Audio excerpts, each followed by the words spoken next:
Salut à tous, c'est Chris de canonadephoto.fr et pour une fois, je vais m'attarder sur un aspect un petit peu plus technique sur vos appareils photo numériques.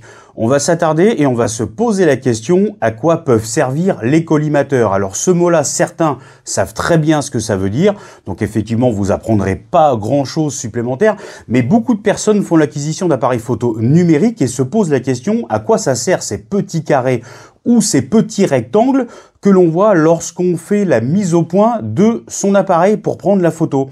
Donc effectivement, on appelle ça des collimateurs et ces collimateurs se disposent sur tout votre écran et vous permet de réaliser une mise au point parfaite. Alors par exemple, tout simplement pour un paysage, si vous voulez une vue totalement réussie de l'ensemble des éléments que forme la photo que vous allez réaliser, eh ben vous allez utiliser l'ensemble des collimateurs que vous propose votre appareil photo numérique. Si vous voulez faire un point très précis, eh ben vous prendrez tout simplement le collimateur, donc en forme carré ou rectangulaire avec un point au milieu ou pas, et celle-ci vous permettra d'être précise avec le collimateur de l'axe central et vous ferez des photos certainement beaucoup plus précises sans jouer forcément sur le flou d'arrière-plan, mais vous en aurez naturellement et je pense que ça peut être sympa. Donc les collimateurs, il faut savoir jouer avec parce que ça a une utilité très importante. Alors quand je dis importante, forcément, on va parler de votre boîtier. Et lorsque vous allez prendre la photo, et avant de la prendre, il va falloir regarder comment sont réglés vos collimateurs. Il faudra aller effectivement dans les paramètres. Alors je vous montre naturellement ce que c'est et vite fait. Les collimateurs se présentent comme ceci. Là, vous les avez tous activés. Et je vais vous montrer de manière un peu plus précise avec une vue du dessus comment jouer et régler vos collimateurs pour vos prochains clichés que vous allez prendre. Et ça a une grande importance, je vous le disais. On regarde ça tout de suite. Sur les réflexes, en général, il y a souvent plusieurs dizaines de points autofocus et cela varie selon la gamme de votre boîtier de 9 à 51.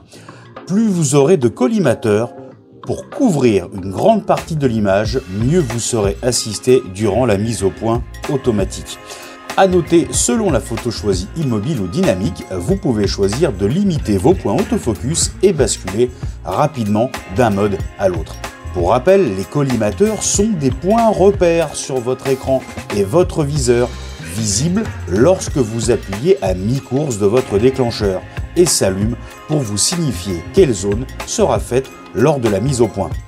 Il existe des modes de sélection sur vos boîtiers, automatique ou manuel. Il faudra bien choisir entre le mode autofocus sélection automatique. C'est le boîtier qui se charge de détecter le sujet et choisit de lui-même les collimateurs et là vous ne maîtrisez rien, ni mise au point, ni mode d'exposition. C'est pour ça que le mode manuel, le second mode, là vous serez maître de votre boîtier, le photographe en somme, et vous choisirez ce que vous voudrez photographier.